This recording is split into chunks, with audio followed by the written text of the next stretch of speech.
everyone. ඔයාලා හැමෝම මගේ YouTube channel එකට ආදරෙන් පිළිගන්නවා. ඔන්න අද මම ලොකු පොඩි හැමෝම වගේ කන්න කැමති potato chips වෙනස් විදියකට හදන විදිය කියලා දෙන්නම් ඔයාලට. potato chips කඩේ ඒවා වගේ හරියට ගෙදර හදාගන්න අමාරුයිනේ.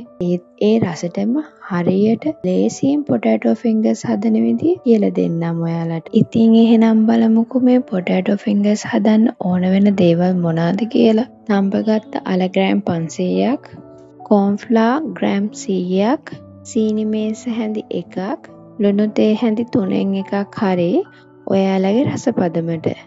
ගම්බෙරිස් තේ හැඳි භාගයක්. මේක අවශ්‍ය නැහැ. කැමති නම් එකතු කරගන්න පුළුවන්. ඔරිගානෝ මේස හැඳි 1ක්. මේකත් ඔයාලට කැමති නම් විතරක් එකතු කරගන්න. තව ඔයාලා කැමති නම් චීස් උනත් මේකට එකතු කරගන්න පුළුවන්. දැන් එහෙනම් අපි මේ potato fingers එක හදාගන්න භාජනයක් අරන් ඒකට තඹගත්ත අල ටික එකතු කරන් හොඳට පොඩි කරගන්න ඕන. මේක උණුවෙන් කරගන්න තියෙනම් ගොඩක් ලේසි. මම මේ අල ටික පොඩි කරනකොට ඒක නිවිලයි තිබ්බේ. ඒක නිසා පොඩ්ඩක් අමාරු වුණා අල ටික පොඩි කරගන්න.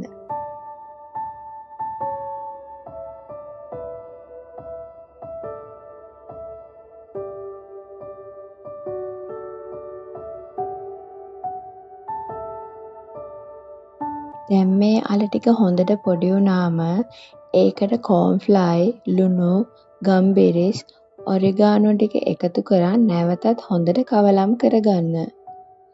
මේ දාපු දේවල් අල ටිකත් එක්ක හොඳට කවලම් වෙන්නයි ඕන.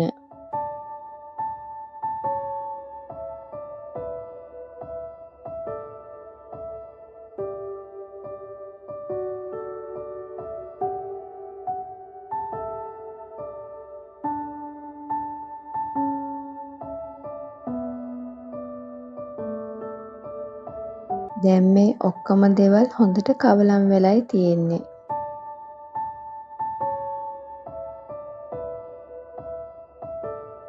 දැන් මේ පොටේටෝ මිශ්‍රණය මේ වගේ සිප්ලොක් බෑග් එකකට දාගෙන තුනී කරගන්න ඕන. ඔයාලට සිප්ලොක් බෑග් එකක් නැතිනම් ඉටිකොල වලින් බෑග් එකක් වගේ හදන් මේ මිශ්‍රණය ඒකට දාගන්න පුළුවන්.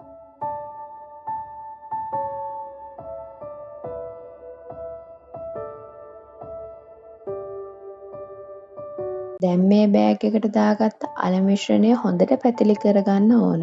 අල මිශ්‍රණය එක සමානව හැම තැනටම යන විදිහට පැතිලි කරගන්න. ඒක කරන්න ලේසි රෝලින් පින් එකෙන් වගේ. ඒත් අතින් උනත් පුළුවන්. දැන් මේක ලස්සනට කොටු හැඩයට මේ වගේ හදාගන්න.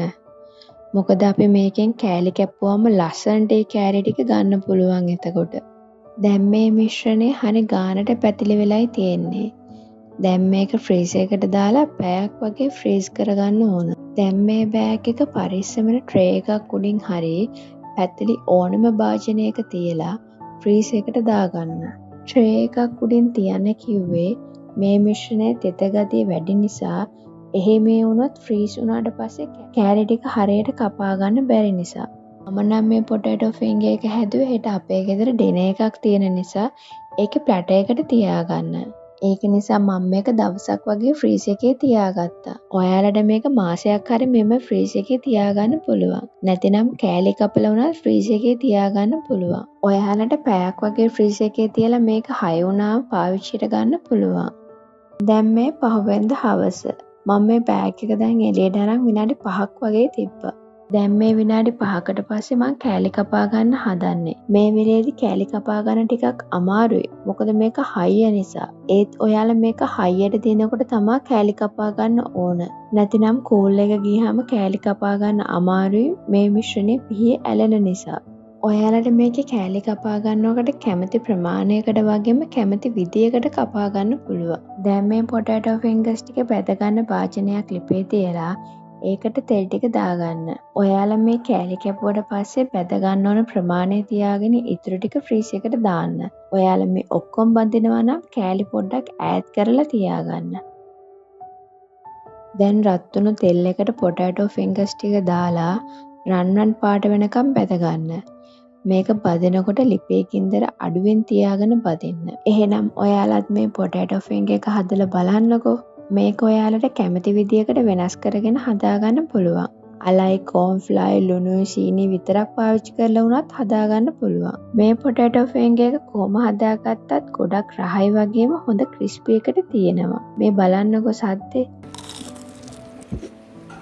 හැවුණ නේද ඔයාලටත්? එහෙනම් මම මේ හදපු ප්‍රමාණයන් එකතු කරලා ඒ විදිහටම ඔයාලත් හදලා බලලා මට රස කියන්න. ඔයාලට මොන හරි දැනගන්න ඕන නම් කමෙන්ට් එකක් දාලා අහන්න. මම ඒවට උත්තර දෙන්නම්. ඔයාලා මේ රෙසිපි එකට කැමති නම් ෂෙයා කරන්න. ඒ වගේම ලයික් කරලා කමෙන්ට් එකකුත් දාන්න.